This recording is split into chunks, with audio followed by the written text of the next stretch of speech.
In this video, I'm going to explain to you the handout of naming compounds.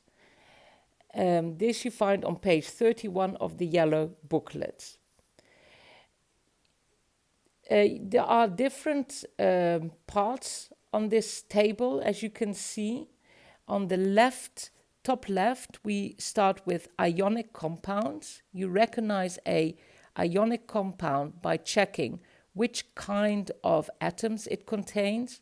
When it contains metals and nonmetals, like here, for instance, sodium, you find on the left-hand side of the periodic table, then it's a metal. Oxygen on the right-hand side, it's a nonmetal. This is a ionic compound. We also call this a salt.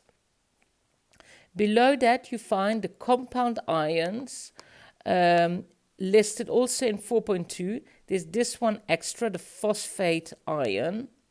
You need to know the names. When you use it in a compound, you do not have to add the word ion. You need to know the formula and you need to know the charge. On the right-hand side, there are the molecular compounds. You recognize these when you see that there are only non-metals. For instance, sulfuric dioxide has got sulfur and oxygen, and they're both non-metals. The rules for naming these compounds are slightly different than for the ionic compounds, because you don't work with charges. So to figure out how many of each atom there are, you need to say that. And for that we use the Greek numbers, the Greek numerals. And people doing Greek will find this easy. We learn to count till 5, and so what we get using the first example, if we have diphosphorus pentoxide, it means we've got 2 phosphor atoms, you can see that here, and 5 oxygen. We leave out the A when there are 2 vowels in the middle. The next one, nitrogen monoxide. We add, in the middle we add mono, if there's only one, because you also have nitrogen dioxide. If the first, we don't put mono before nitrogen, we leave that away. The next one, carbon disulfide. Watch again that when you have the second atom, we change the ending to "ide." Here again we have a nitrogen, which is one nitrogen, no mono, and then triiodide. And the last one, diphosphorus trifluoride.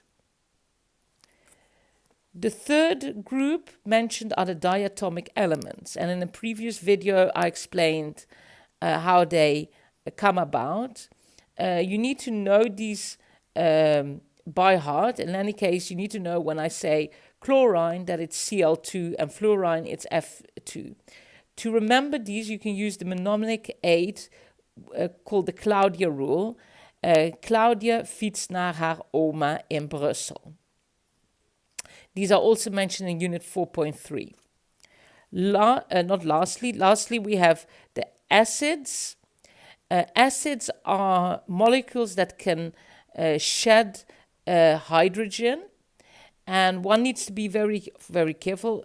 So I want you to remember 3 common ones: hydrochloric acid, in Dutch zoutzuur, sulfuric acid, in Dutch zwavelzuur, and nitric acid, in Dutch salpeterzuur.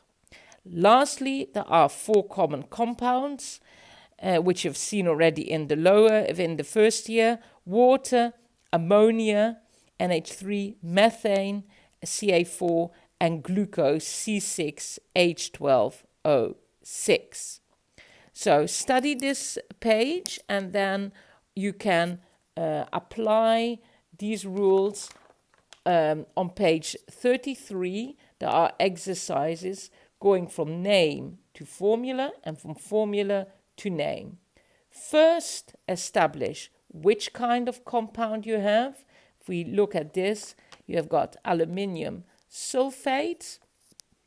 This is aluminium and SO3. This means it's a metal and non-metals, so we have an ionic compound. Going this way around, it's easier because you basically just write down, aluminium, SO3, and you establish what the indexes are. While if you go down the list and you find here carbon tetrachloride, tetra, then that's a covalent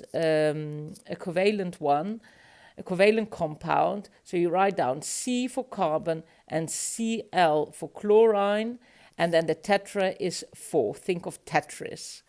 So CCl4.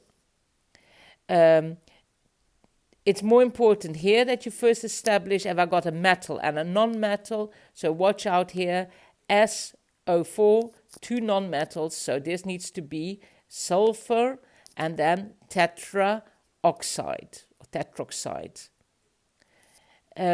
Also watch out for the Claudia rule. Watch out for acids. Again, with the name, it's easy because it says acid. But here, I often see people writing hydrogen chloride, and I will count that wrong. I want you to recognize that this is an acid. Good luck. Answers are on the back, and I'll be around for questions.